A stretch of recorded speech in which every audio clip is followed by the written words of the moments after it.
Welcome to today's podcast. I'm Dana. Hey Dana, I'm Matt. Today we're going to discuss the latest news stories that have been making headlines. That's right. Let's start with the CBSE Class 12th result 2026. I heard it's been declared. Yes, the Central Board of Secondary Education has officially declared the Class 12 results 2026.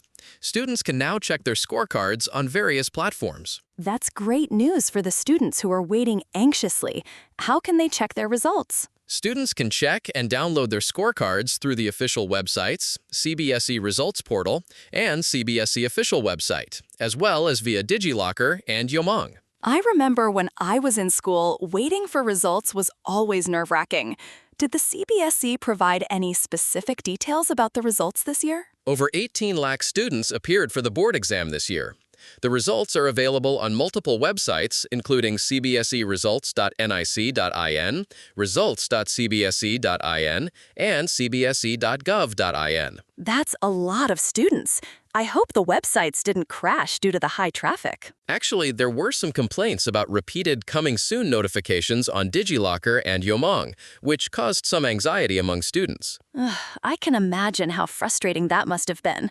At least the results are out now. Yes, and it's good that the CBSE provided multiple platforms for students to check their results. Absolutely. Now, let's move on to another story. I saw that there's a lot happening on the BBC News front. Yes, BBC News has been airing at various times on different channels.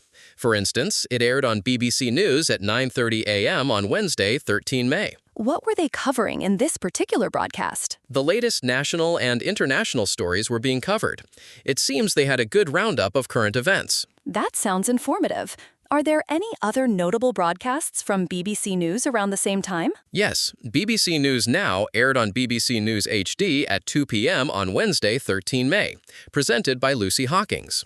It covered all the big stories live as they happened. I find their coverage quite comprehensive. Did they have any other significant airings? BBC News also aired on BBC News HD at 6 a.m. on Wednesday, 13 May, again covering the latest national and international stories. It seems like they were quite active with their broadcasts. Now, let's talk about the weather. I heard there's a weather forecast for the week ahead. Yes, the weather for the week ahead aired on BBC One London at 12:55 a.m. on Thursday, 14 May. It gave a look ahead to the latest forecast. That's useful for planning. Were there any other weather-related updates around the same time? Yes, BBC News at 1, Weather, aired on BBC News at 1 p.m. on Wednesday, 13 May, and on BBC One London at 1 p.m. It provided a roundup of the latest headlines along with the weather. I saw that ITV News London also had a weather update. That's right. ITV News London, Weather, aired on ITV1 London at 6 p.m. on Wednesday, 13 May. And how about BBC News at 6 weather? BBC News at 6, Weather, aired on BBC One London at 6 p.m. on Wednesday, 13 May, covering the latest headlines along with the weather update. It seems like there were multiple sources providing weather updates. Did you notice anything particular about the weather forecast for the week ahead? Not specifically, but it's always good to have multiple sources to get a comprehensive view of the weather. Absolutely. It's been great discussing these stories with you, Matt. Likewise, Dana. It's been a thorough discussion. Before we wrap up, is there anything else you'd like to add or any other reflections on the stories we discussed? Just that it's been interesting to see the various updates and broadcasts happening around the same time, keeping everyone informed. That's a great point. Well, that's all for today's podcast. Thanks for tuning in, and we'll see you later. Goodbye, and thanks for listening.